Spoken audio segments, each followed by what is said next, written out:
निश्चितच आपण पाहिलं यावेळी दोन्ही गटाचा युक्तिवाद पूर्ण झालेला आहे विशाल, आणि आता अगदी काही मिनिटांमध्ये खरं तर निर्णय येणार आहे। मात्र यावेळी तुम्ही दुसरीकडे परिसर देखील कोर्टाचा दाखवला अगदी विशाल। सगळ्यात महत्त्वाचं म्हणजे आपण पाहिलेलं आहे दोन्ही गटाचा युक्तिवाद या ठिकाणी पूर्ण झालेला आहे। पुन्हा एकदा या सगळ्या दिवसभरात आज नेमकं काय घडलेलं आहे ते आपण पाहूयात।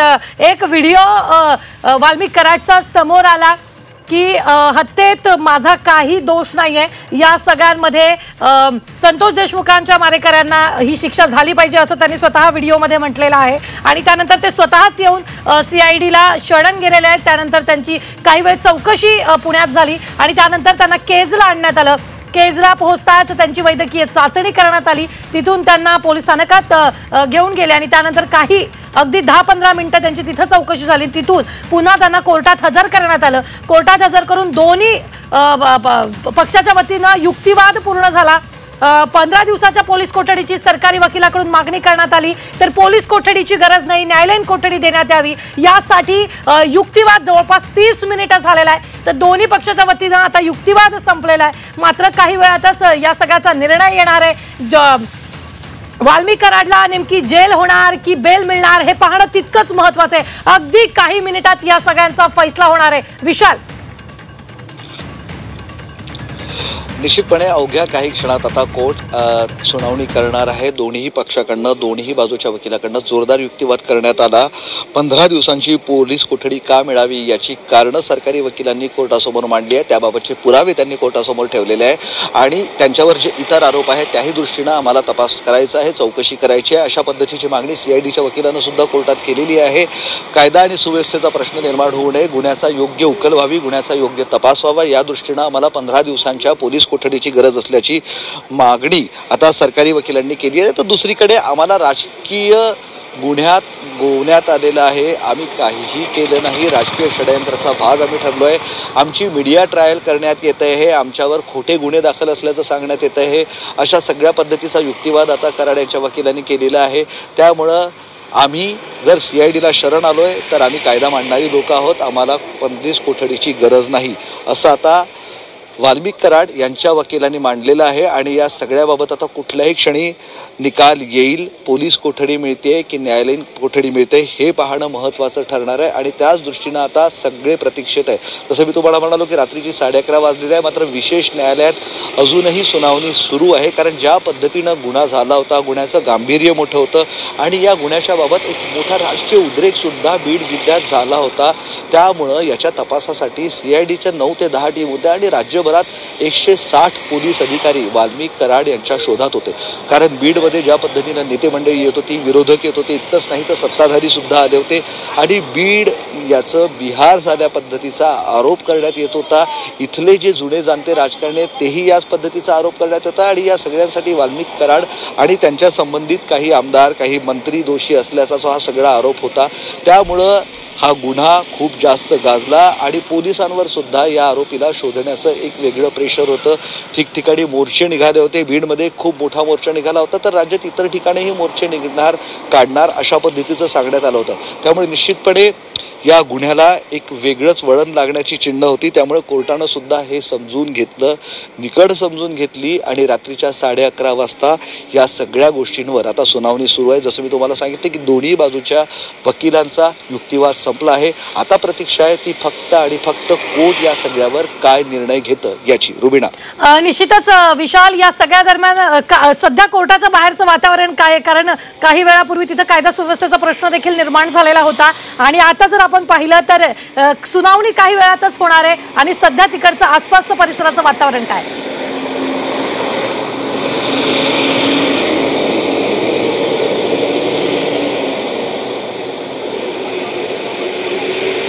तर आत्ताच्या क्षणाची मोठी बातमी आपल्याकडे येते, कोणत्याही क्षणी कराडच्या कोठडीचा फैसला होणार आहे। 15 दिवसांच्या पोलीस कोठडीची मागणी यावी सरकारी वकिलाच्या वतीनं करण्यात आलेली आहे। तर पोलीस कोठडीची गरज नाहीये, न्यायालयीन कोठडी तुम्ही देऊ शकता असं यावेळी कराडच्या वकिलानं युक्तिवाद कोर्टात केलेला आहे। दोन्ही बाजूचा युक्तिवाद पूर्ण झालेला आहे। वेगवेगळे महत्त्वाचे मुद्दे यावेळी कोर्टात दाखवण्यात आलेले आहे आणि सगळ्यात महत्त्वाचं म्हणजे कराडच्या वकिलानं यावेळी फक्त खंडणीचाच आरोप त्यांच्यावर करण्यात आलेला आहे। मीडिया ट्रायलसाठी आमचा वापर करू नका, राजकीय सुडापोटी हे आरोप प्रत्यारोप केले जातात, अशा अनेक मुद्दे जे आहेत ते वाल्मिकच्या वकिलानं यावेळी कोर्टासमोर मांडलेले आहेत। मात्र या सगळ्या नंतर खंडणीचा वाद आणि हत्या याचं कनेक्शन आहे आणि त्याचाच आम्हाला तपास करायचा आहे असा सरकारी वकिलाच्या वतीने युक्तिवाद करण्यात आलेला आहे। नेमके आणखी कोणकोणते गुन्हे आहेत याचे देखील वाचन या ठिकाणी सरकारी वकिलाच्या वतीने कोर्टात करण्यात आलेलं आहे। मात्र या सगळ्याला डावलून पुन्हा एकदा कराडच्या वकिलानं 14 गुन्हे जे आहेत ते त्यांचा निकाल आलेला आहे आणि निर्दोष मुक्तता त्यांची झालेली आहे। हा 15वा गुन्हा आहे, त्यात फक्त खंडणीचा आरोप आहे याच्यावर जोर देऊन कराडच्या वकिलांनी कोर्टात युक्तिवाद केलेला आहे। आणि त्यानंतर जर आपण पाहिलं तर सरकारी वकिलाच्या वतीने वारंवार 15 दिवसांची पोलीस कोठडी देण्याची मागणी करण्यात येत होती। दोन्ही बाजूंचा युक्तिवाद आता पूर्ण झालेला आहे। काही मिनिटात फैसला येणार आहे, कराडला जेल होणार की बेल होणार हे पाहणं महत्त्वाचं आहे। याचे प्रत्येक अपडेट झी 24 तास तुमच्यापर्यंत पोहोचवत आहे। तर पुन्हा एकदा आपले प्रतिनिधी विशाल आपल्या सोबत आहेत, थेट कोर्टाच्या बाहेरून ते आपल्याला ताजे अपडेट देत आहेत। विशाल, नेमकं सध्या काय सुरू आहे, कारण काही मिनिटात निकाल येऊ शकतो। रुबिना, सुनावणी पूर्ण झालेली आहे आणि आता फक्त प्रतीक्षा आहे ती निकालाची। मी जसं तुम्हाला सांगितलंय की कोर्टाबाहेर प्रत्येकाला आता उत्सुकता त्याचीच आहे की वाल्मिक कराड आता यांना पोलीस कोठडी मिळणार की न्यायालयीन कोठडी मिळणार, याबाबत जोरदार कोर्टामध्ये युक्तिवाद झाला। दोन्ही बाजूनं पुरावे मांडण्यात आले। सरकारी बाजूनं जे जे काही पुरावे मांडण्यात आले होते ते सगळे पुरावे वाल्मिक कराड यांच्या वकिलानं फेटाळलेले आहेत। या पुराव्यात काहीही तथ्य नाही, फक्त मीडिया ट्रायलच्या आधारे आम्हाला दोषी धरण्यात येऊ नये, कुणीतरी आम्हाला फसवू पाहतंय त्यामुळं आम्हाला दोषी धरण्यात येऊ नये असं वाल्मिक कराड याच्या वकिलाचं म्हणणं होतं। आणि त्यामुळं आम्हाला पोलीस कोठडीची 15 दिवसांच्या पोलीस कोठडीची गरज नाही। ज्या पद्धतीनं आम्ही CIDला शरण आलो, CIDला तपासात सहकार्य केलं, पोलिसांना आतापर्यंत तपासात सहकार्य केलं, अगदी त्याच पद्धतीनं आम्ही न्यायालयानं जे काही आदेश दिले त्यालाही सहकार्य करू। मात्र फक्त आमची राजकीय द्वेषापोटी झालेल्या आरोपांवर मीडिया ट्रायल करू नका, आम्हाला न्यायालयीन कोठडी द्या असं त्यांचं म्हणणं आहे। न्यायालयीन कोठडी मिळाली तर जामिनाचा मार्ग मोकळा होतो, तातडीनं उद्याच जामिनाच्या अर्जावर सुनावणी होऊ शकते, त्याबाबत कोर्टाकडे ते विनंतीही करू शकतात। त्यामुळं न्यायालयीन कोठडी मिळवण्याचा त्यांचा सगळं कल आहे। तर दुसरीकडं सरकारी वकील मात्र स्पष्टपणे सांगतायत की हा गुन्हा फक्त खंडणीचा नाही, तुर्तास जरी खंडणीवर सुनावणी सुरू असली तरी खंडणी मागणं हा अजामीनपात्र गुन्हा आहे। तुम्ही पैसे घेतले नाही, रक्कम घेतली नाही म्हणजे हा गुन्हा ठरत नाही असं नाही, तर खंडणी मागणं हा मुळात गुन्हा आहे। त्यामुळे या गुन्ह्याची उकल करायची आहे, या गुन्ह्याचा तपास करायचा आहे। त्यामुळं आम्हाला न्यायालयीन कोठडीची गरज, त्यामुळं आम्हाला पोलीस कोठडीची गरज आहे। सोबतच जे काही मोबाईल जप्त केले त्याचे व्हॉइस सॅम्पल पाठवायचे आहे, त्यामुळं पोलीस कोठडीची गरज आहे। आणि जे काही आरोप वाल्मिक कराड यांच्यावर झालेले आहे, म्हणजे सुरुवातीचे जे काही 14-15 गुन्हे दाखल आहेत त्याबाबतही त्यांच्यावर काही आरोप आहेत आणि सोबतच बीड जिल्ह्यामध्ये जे हत्याकांड घडलं आहे त्याचा आणि खंडणीच्या या गुन्ह्याचा काही संबंध आहे का या दृष्टीनं सुद्धा तपास करायचा आहे। CID स्वतः सगळा तपास करते, त्यामुळं आम्हाला पोलीस कोठडी देण्यात यावी अशा पद्धतीची मागणी कोर्टात करण्यात आली। जवळपास 30 ते 40 मिनिटं हा सगळा युक्तिवाद जोरदार चालला। दोन्ही बाजूच्या वकिलांनी जोरदार खिंड या ठिकाणी लढवलेली आहे। आता काही पुरावे कोर्टासमोर देण्यात आलेले आहे, दाखल करण्यात आले आहे, काही पेपर CIDनं पोलिसांसमोर दाखल केले आहे। नक्की कुठल्या पद्धतीचे ते पुरावे आहेत याबाबत आपल्याला माहिती मिळू शकत नाही आहे। मात्र कोर्ट या सगळ्या पुराव्यांचा आता अगदी बारकाईनं वाचन करतायत, चाचपणी करतायत।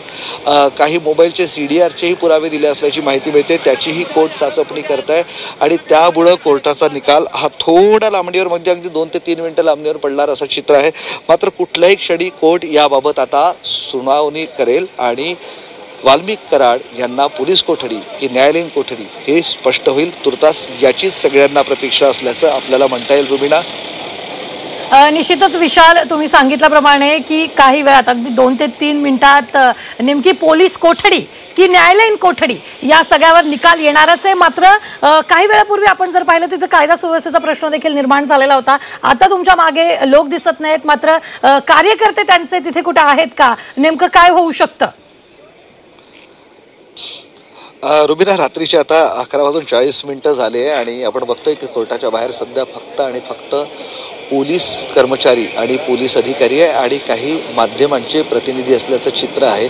या रस्त्यावर एक दीड तासापूर्वी जवळपास 500पेक्षा जास्त वाल्मिक कराड यांचे समर्थक जमले होते आणि त्यांच्याकडनं जोरदार घोषणाबाजी सुरू होती। वाल्मिक कराड दोषी नाही, त्यांना फसवण्यात येते अशा पद्धतीची ही सगळी घोषणाबाजी सुरू होती। कोर्टाच्या दोन्ही बाजूला लोक होते, मात्र ही लोक आता पोलिसांनी हुसकावून लावलेली आहेत। काही ठिकाणी पोलिसांना सौम्य बळाचा वापर करावा लागला, कारण थोड्या वेळापूर्वी उपजिल्हा रुग्णालयात ज्यावेळेस वाल्मिक कराड यांना वैद्यकीय तपासणीसाठी नेलं होतं, तिथं काही त्यांच्या समर्थकांनी आत घुसण्याचा प्रयत्न केला, मात्र मोठ्या संख्येनं पोलिसांचा फौजफाटा होता। CIDचे अधिकारी कर्मचारी सुद्धा या ठिकाणी आहे, त्यांनी तिथं आतमध्ये घुसण्याचा तो प्रयत्न हुसकावून लावला। इतकंच नाही, थोडा बळाचा वापर करत त्या सगळ्या कार्यकर्त्यांना तिथून हुसकावून लावला। तर कोर्टाच्या आवारात आणि पोलीस स्टेशनच्या आवारात मोठ्या संख्येनं कार्यकर्ते होते, त्यांनाही हुसकावून लावलं। तरी काही गाड्यांमधनं कोर्टाच्या समोरून लोक जात आहेत, पोलीस मिळेल त्या गाडीची चौकशी करतायत, काही या गाड्यांमध्ये कार्यकर्ते तर नाही ना याची चाचपणी ते करण्याचा प्रयत्न करतायत। तुर्तास रस्ते निर्मनुष्य झाले आहेत, रस्त्यावर फक्त आणि फक्त पोलिसांचा राबता आहे, पोलिसांचा गराडा आहे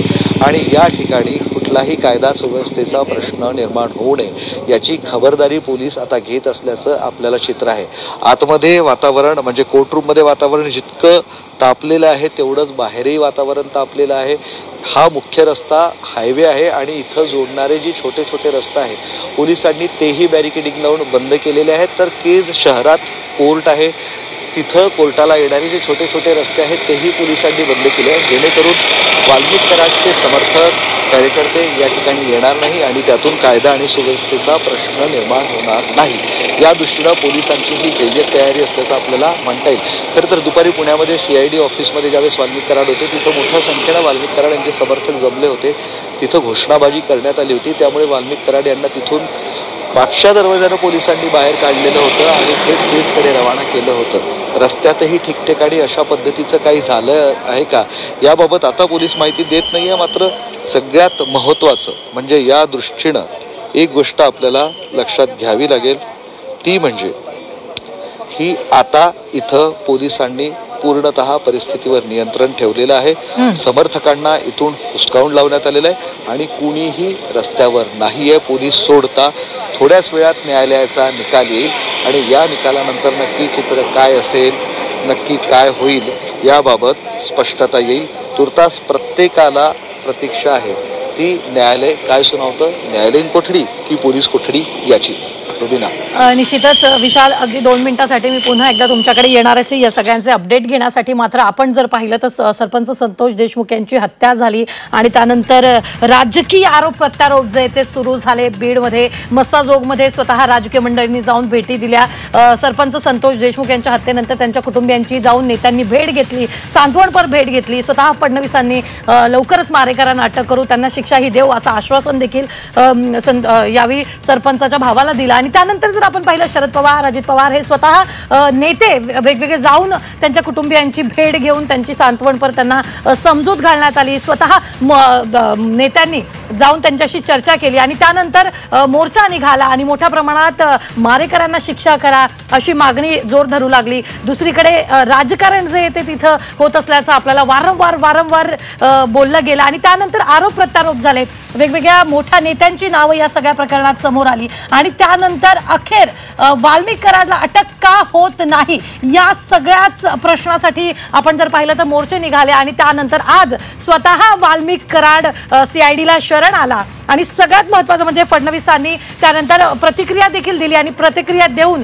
स्वतः असं म्हटलं की मारेकरांना लवकरात लवकर शिक्षा देणार आहे असं आश्वासन त्यांनी सरपंचाच्या भावाला दिलं। आणि त्यानंतर जर आपण पाहिलं तर आज दिवसभरात घडामोडी घडल्या।